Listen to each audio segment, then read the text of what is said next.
ଯାହାର ପଛ କଥା କିଛି ମନେ ନଥାଏ ତା ମନରେ ସତ ଆଘାତ ଲାଗିଥିବାରୁ ସେ ତା ଅତୀତକୁ ହରେଇ ବସିଥାଏ। ଆଉ ତମେ ତମ ଝିଅମାନଙ୍କୁ ହରେଇଥିବା ଦୁଃଖରେ ବହୁତ ଭାଙ୍ଗି ପଡ଼ିଥିଲ। ସେ ଅଜଣା ଚିହ୍ନା ପୁଅଟିକେ ତମରି ହାତ ଟେକି ଦେଇ ମୁଁ ତମକୁ କହିଥିଲି ଏଇ ପୁଅ ହବ ତମ ଅଧା ରାତିର ସାଥୀ। ସେ ପୁଅ ବହୁତ ବଡ ହେଇଯିବନି ନା?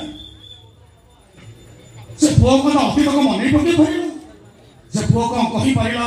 ସେ କିଏ, ତା ନାଁ କଣ, ତା ଘର କୋଉଠି, କିଏ ତା ବାପା, କିଏ ତା ମା କହିପାରିଲା? ସେ ପୁଅ କହିପାରିଲାନି।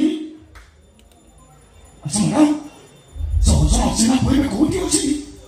ଯାହାର ସେନ୍ସ ଫେରେଇଲାନି ମୁଁ ତ ନୂଆ ଜନ୍ମ ଦେଇଥିଲି। ଆଉ ଯୋଉ ପୁଅକୁ ତମେ ତମ ସର୍ବୋଷ ଓଜାରି ଦେଇ ତାକୁ ଦୁନିଆର ବଡ଼ଦାଣ୍ଡରେ ଠିଆ କରିଥିଲ, ଜୀବନ ମରଣ ସହ ସଂଗ୍ରାମ କରିବା ପାଇଁ ତମେ ତା ବାଟ ଦେଖେଇଥିଲ।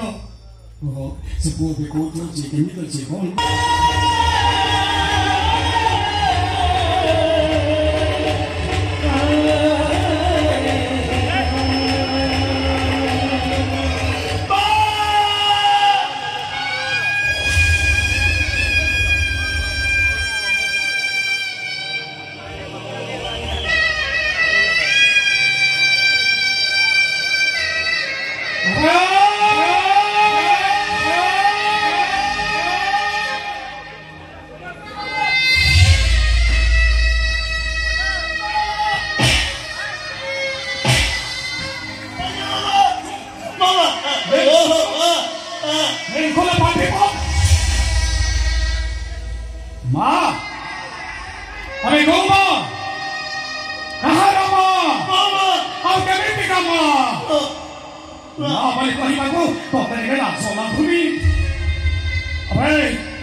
श्रीमंत नेता पालटी जाइए